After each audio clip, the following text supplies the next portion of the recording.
નમસ્કાર દર્શક મિત્રો, ધ લોકસત્તા શોમાં આપનું સ્વાગત છે। આજે આપણે એક એવી જાહેરાતની વાત કરવાના છીએ જેણે સમગ્ર દેશને ઉત્સાહિત કરી દીધો છે। વર્ષ 2030ના કોમનવેલ્થ ગેમ્સ CWGનું આયોજન ભારતમાં થાય તેવી સંભાવના પ્રબળ બની છે અને યજમાન શહેર તરીકે ગુજરાતનું ગૌરવ ગણાતું શહેર અમદાવાદનું નામ આગળ આવ્યું છે। આ કોમનવેલ્થ ગેમ્સની શતાબ્દી આવૃત્તિ હશે અને તેની યજમાની દેશ માટે ખરેખર એક મોટું સન્માન હશે। મીડિયા અહેવાલો અનુસાર કોમનવેલ્થ સ્પોર્ટ્સના એક્ઝિક્યુટિવ બોર્ડે 15 ઓક્ટોબરે યોજાયેલી બેઠકમાં અમદાવાદને હોસ્ટ સિટી તરીકે નામાંકિત કર્યું છે।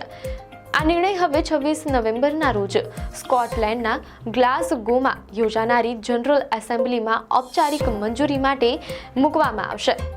આજે આપણે આ નિર્ણયનું મહત્વ, ભારતનો અગાઉનો અનુભવ અને અમદાવાદના આયોજનથી દેશને થનારા લાભો પર વિગતવાર વાત કરીશું।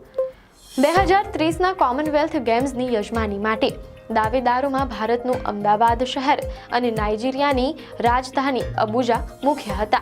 આખરે કોમનવેલ્થ સ્પોર્ટ્સના એક્ઝિક્યુટિવ બોર્ડે અમદાવાદના નામ પર મહોર મારી છે।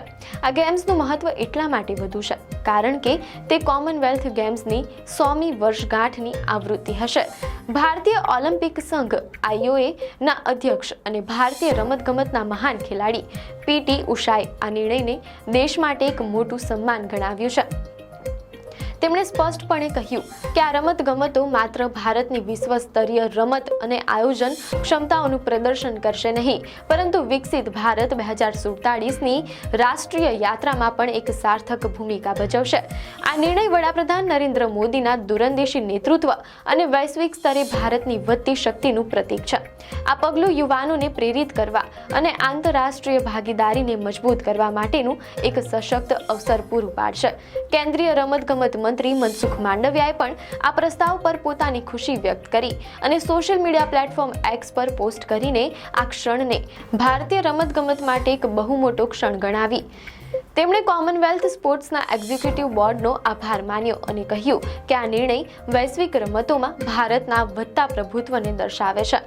મંત્રીશ્રીએ ભારપૂર્વક જણાવ્યું કે આ યજમાની માત્ર રમતગમતના આયોજન પૂરતી સીમિત નથી, પરંતુ તે ભારતને વિશ્વ મંચ પર પોતાની ક્ષમતા અને પ્રતિભા પ્રદર્શિત કરવાની એક સુવર્ણ તક પૂરી પાડે છે। જો અમદાવાદને ઔપચારિક મંજૂરી મળે છે તો તે માત્ર ગુજરાત માટે જ નહીં, પરંતુ સમગ્ર દેશ માટે ગૌરવપૂર્ણ ક્ષણ હશે।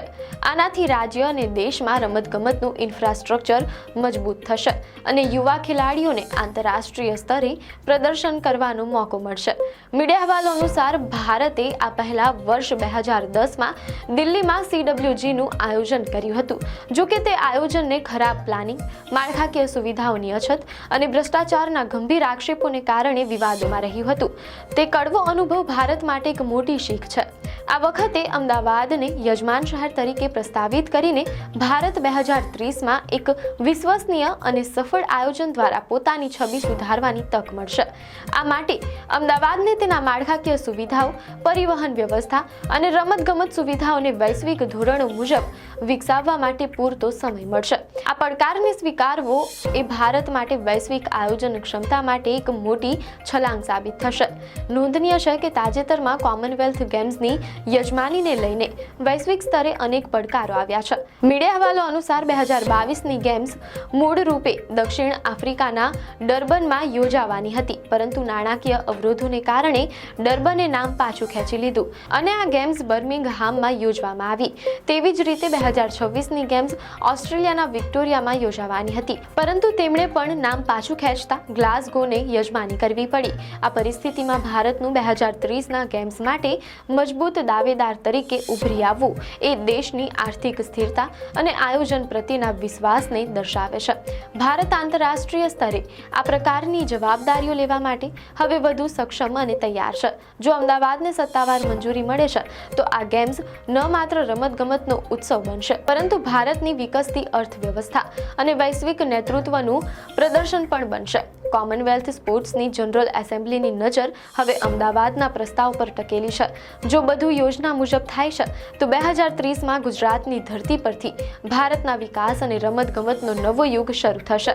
આ ક્ષણ ખરેખર ભારતીય રમતગમત ઇતિહાસમાં સુવર્ણ અક્ષરોમાં લખાશે। આપને માહિતી સારી લાગી હોય તો વિડીયોને લાઇક અને શેર કરજો, ચેનલને સબસ્ક્રાઇબ કરજો.